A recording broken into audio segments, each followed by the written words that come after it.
네, 계속해서 시장 진단을 해보는 시간입니다. KF투자증권의 최연기 투자전략팀장입니다. 안녕하세요.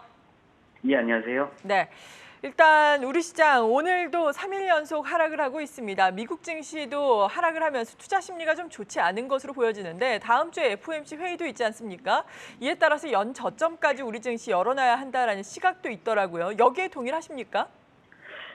일단은 이제 시장에 긍정적으로 작용할 만한 재료가 많지 않기 때문에 연저점 부근 혹은 연저점이 깨질 가능성을 지금 완전히 배제하기는 좀 어려운 상황이라고 보고 있고요. 결국에 이제 8월 물가 지표를 통해서 사실상 이제 시장이 가지고 있었던 인플레이션 어떤 둔화에 대한 어떤 기대감, 그러니까 하향 안정화 속도가 빠르지 않을 것이다라는 우려가 좀 커진 것 같고요. 그로 인해서 결국에 연준이 적어도 연말까지는 계속적으로 어떤 지금의 어떤 긴축을 강하게 좀 밀어붙일 가능성이 높아졌기 때문에 그러한 부분에서 좀 한 2, 3주간의 어떤 시장의 반등을 최근 짧은 기간에 다 이제 반납하는 어떤 그런 흐름이 좀 나타난 것이 아닌가라고 보고 있고요.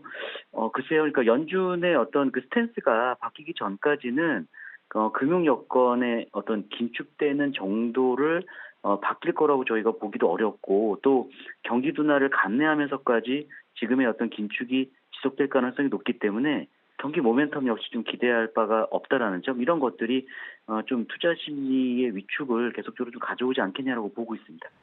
네, 그렇군요. 연 저점이 7월에 기록했던 코스피 같은 경우에는 2276선인데 좀 열어둘 필요는 있다라고 말씀해 주셨습니다. 이런 가운데 금리 인상에 대한 우려감이 계속해서 시장에는 남아있다 보니까 성장주가 많이 또 미국에서는 하락을 하는 모습을 보여주고 있습니다. 성장주냐 가치주냐 이 논쟁이 또 불붙을 수 있을 만한 시점인데 여기에 대한 생각은 어떻습니까? 이제 말씀하신 대로 이제 결국에는 이제 종목별 대응이 이제 상당히 좀 음. 중요할 것 같은데요. 근데 아시겠지만 앞서 말씀드린 대로 지금 연준의 긴축이 지속되고 있는 가운데에서는 사실상 경기의 둔화 우려가 좀 불가피한 상황입니다. 최근에 발표되는 경제 지표를 보더라도 사실상 미국의 고용 시장을 제외하고는 전반적으로 좀 경제 지표가 부진한 상황이고요.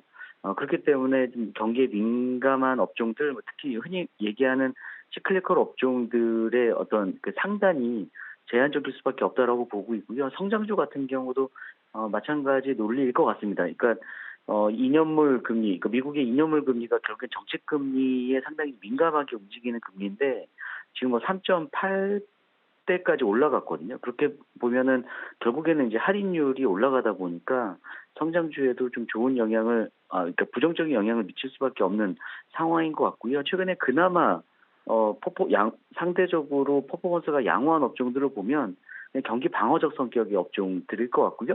그리고 또 정책의 어떤 테마주, 그러니까 정책의 어떤 수혜를 받을 수 있는 최근에 친환경 에너지라든가 2차 전지 이런 업종들이 좀 상대적으로 퍼포먼스가 좋았던 것이 아닌가라고 보고 있습니다. 네, 이런 가운데 또 근본적인 문제들, 이 원자재 가격이 여전히 고점 대비해서는 하락했다고는 하지만은 고공행진을 이어가면서 원재료값 부담이 있다는 점, 그리고 달러화에 대한 원화 환율 급등으로 인한 환율 부담이 있다는 점, 우리 기업들의 실적에 미치는 악영향을 또 생각을 해봐야 할 텐데 무역 수지도 계속해서 좋지 않은 상황이고요. 이 부분은 어떨까요? 말씀하신 대로 최근에 이제 국내 기업들의 이익 전망치가 사실상 계속 하향 조정되고 있고, 물론 속도는 좀 느려지긴 했습니다만, 네. 물론 이제 환율 효과가 예상되는 반도체라든가 자동차는 이제 상대적으로 양호한 부분도 있긴 합니다만, 전반적으로 말씀하신 대로 이제 무역 수지가 계속적으로 적자 기조를 이어가고 있고, 그렇다 보니까 이제 OPM 감소가 좀 뚜렷해지고 있는 상황이거든요. 그렇기 때문에 지금 3분기 기업 실적에 대한 우려가 재차 좀 부각될 수밖에 없는 상황인 것 같고요.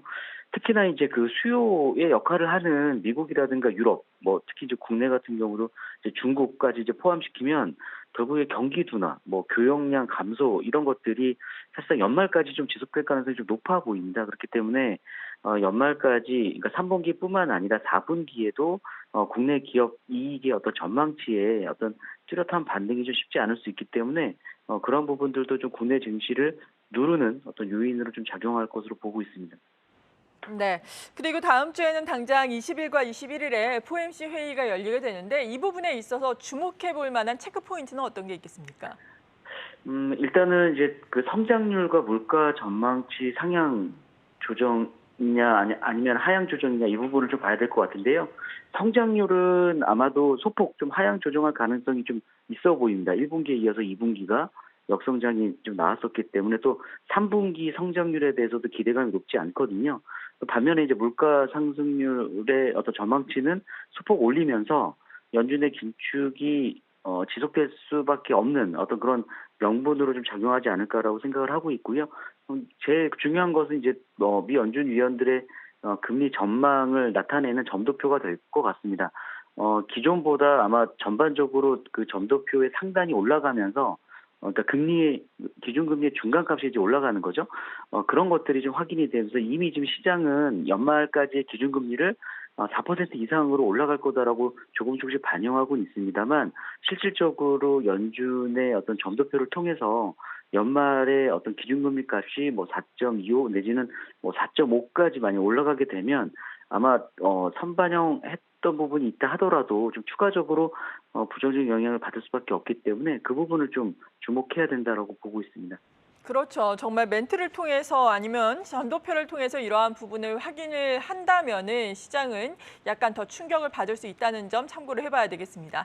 그리고 또 FOMC 회의가 지나면은 어찌나 시간이 빠른지 이제 또 실적 시즌을 준비를 해야 합니다. 앞서 말씀드린 것처럼 기업의 영업이익 전망치가 계속해서 좀 하향 조정되고 있는 추세인데 실적 시즌을 어떻게 준비를 하면서 투자 전략 세워야 할까요? 일단은 이제 9월 FOMC 회의가 끝나더라도 이제 통화 정책과 관련된 불확실성이 여전히 좀 남아 있을 것 같기 때문에 매크로 측면에서는 어쨌든 시장을 좀 보수적으로 좀 대응하는 것이 지금 필요하지 않을까라고 생각을 하고 있고요. 계속적으로 이제 인플레이션 하향 안정화에 대한 기대감을 갖고는 있지만 속도 자체가 이제 느리다라는 게 확인이 되면 시장의 위험장 선호 심리가 빠르게 좀 개선되기는 좀 어려울 거라고 보고 있습니다. 최근에 이제 모멘텀이 있는 업종을 좀 선별적으로 가져가시는 것이 좀 필요해 보이는데요. 저희는 여전히 그 인플레이션 국면에서 좀 인플레이션 전가가 가능한 용식료라든가 이제 통신 쪽, 그러니까 경기 방어적인 포트가 좀 필요할 것 같고요. 또 하나는 최근에 또 모멘텀이 살아있는, 그러니까 경기 민감주냐 성장주냐 구분 없이 모멘텀이 있는 업종에 좀 주목할 필요가 있는데요. 친환경 에너지라든가 2차 전지, 방산 이런 업종에도 지금 약간 바벨 전략으로 좀 가져가시는 것이 필요하지 않나라고 생각하고 있습니다. 네. 그리고 마지막으로 외환 시장 달러화에 대한 원화 환율 지금 1,400원 상단을 열어놓고 대응을 하는 게 맞는 것 같긴 한데 그래도 실제로 우리가 1,400원 상향 돌파를 하는 것을 눈으로 확인하게 된다면 투자 심리가 또 냉각될 수 있잖아요. 이 부분의 파장은 어떻게 생각하세요? 일단은 말씀하신 대로 이제 원달러 환율의 상승 압력을 누르는 요인은 사실은 재료가 많지 않습니다. 이제 외환 당국의 구두 개입, 뭐 어제처럼 구두 개입이라든가 실개입 어떤 그 달러 매도 물량을 제외하고는 사실상 이제 원달러 환율의 어떤 상승 압력을 누를 만한 요인이 부재하기 때문에 그런 부분에서는 아마 계속적으로 이제 환율에 따른 변동성 장세도 좀 염두에 둘 필요가 있어 보이고요. 말씀하신 대로 이제 1,400원을 넘어서게 되면 이제 빅피겨를 깨고 넘어가게 되면 저희는 이제 또 다른 어떤 그 주요 저항선이 있기 전까지는 환율의 상승 폭을 좀 열어둬야 될 가능성이 있기 때문에 그러한 가운데서는 사실상 외국인이 그러니까 매수보다는 좀 매도로 대응할 가능성이 좀 높아 보입니다. 그래서 그런 것들이 좀 나타나기 전까지, 그러니까 외환 당국이 그래서 사실은 이제 1,400원 선을 상당히 좀 주요 저항선으로 여기고 좀 대응을 하고 있는 것이 아닌가라고 보고 있고요.